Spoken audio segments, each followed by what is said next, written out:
మంచిర్యాల జిల్లా భీమవరం ఎంపీడీఓ కార్యాలయంలో ఇద్దరు యువకులు ఆందోళన చేపట్టారు. పొలంపల్లి గ్రామానికి చెందిన వెంకటేష్, రమేష్ పురుగుల మందు డప్పాలతో నిరసనకు దిగారు. ఇందిరమ్మ ఇళ్ల జాబితాలు తొలగించిన తమ పేర్లను తిరిగి చేర్చాలని డిమాండ్ చేశారు. అధికారుల తీరును ఎండగట్టారు. అధికారులు ఎలాంటి కారణం చూపకుండా తమ పేర్లను లబ్ధిదారుల లిస్టు నుంచి తొలగించాలని ఆవేదన వ్యక్తం చేశారు. ఆ కారణంగా అధికారులు తమ పేర్లను జాబితా నుంచి తొలగించాలని ఎంపీడీఓను నిలదీశారు. ఇదే ఫైనల్ కదా మీరు మా వాళ్ళు ఇప్పుడు ఇక్కడ మాకు జరిగిన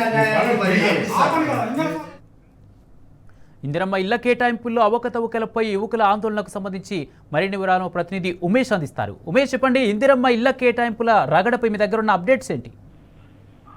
కుమార్, మంచిర్యాల జిల్లా భీమవరం మండలం పోలంపల్లి గ్రామానికి చెందిన వెంకటేష్, రమేష్ అనే ఇద్దరు బాధితులు ఏదైతే ఇందిరమ్మ ఇళ్ల బాధితులు రెండో రోజు కూడా తమ నిరసనను కొనసాగించారు. నిన్న ఏదైతే గ్రామ పంచాయతీ కార్యాలయంలో పురుగుల మందు డబ్బాతో గ్రామ పంచాయతీ కార్యదర్శితో వాగ్వాదం దిగారు. ఏదైతే తమకు మొదటి జాబితాలో ఇందిరమ్మ ఇళ్ల జాబితాలో తమ పేర్లు వచ్చినప్పటికీ ఏదైతే మరి అధికారులు తమ పేరును తొలగించారంటూ నిన్నంతా కూడా పోలంపల్లి గ్రామ పంచాయతీ కార్యాలయం ముందు పురుగుల మందు డబ్బాతో నిరసన చేపట్టారు. అలాగే ఈ రోజు కూడా రెండో రోజు కూడా భీమవరం మండల కేంద్రంలోని ఎంపీడీఓ కార్యాలయంలో పురుగుల మందు డబ్బాతో వాళ్ళు రెండో రోజు కూడా తమ నిరసనను కొనసాగించారు. ఏదైతే మొదటి జాబితాలో తమ పేర్లు వచ్చినప్పటికీ తీరా చూస్తే తమ జాబితాలో తమ పేరు లేదని అంటూ అధికారులతో ఏదైతే ఎంపీడీఓ మధుసూదన్తో వాళ్ళు వాగ్వాదానికి దిగారు.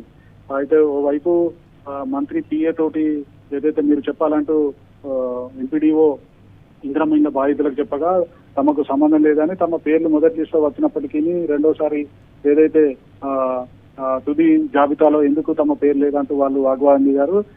అటు రమేష్ తో పాటు ఇటు వెంకటేష్ మా పేర్లు ఏదైతే తమ పేర్లు మొదటి జాబితాలో వచ్చినప్పటికీ తమ పేర్లను తొలగించి వేరే వాళ్లకు ఇందిరమ్మ ఇళ్లు కేటాయించారంటూ వాళ్ళు ఇందిరమ్మ ఇళ్లకు నిర్మాణం కోసం ముగ్గు కూడా పోసుకున్నారంటూ వాళ్ళు ఎంపీడీఓ తోటి వాగ్వాదానికి దిగారు.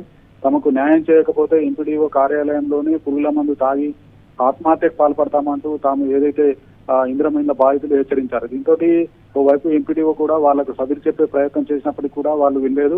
ఎట్టి పరిస్థితుల్లోనూ తమకు అధికారులే తమకు కావాలని తమ ఇద్దరు పేర్లు తొలగించారని, తమకు తుది జాబితాలో తమ ఇద్దరు పేర్లు ఆ జాబితాలో పెట్టి తమకు ఇందిరమ్మ ఇళ్లు కేటాయించాలంటూ ఎంపీడీఓను నిలదీశారు. అలాగే మొత్తంగా కూడా గత 2 రోజుల నుంచి కూడా భీమవరం మండలం పోలంపల్లికి చెందిన ఇద్దరు ఏదైతే ఇందిరమ్మ ఇళ్ల బాధితులు నిరసన చేపట్టడం కూడా సంచలనంగా మారిందని చెప్పవచ్చు. Kumar, right, thank you Umesh.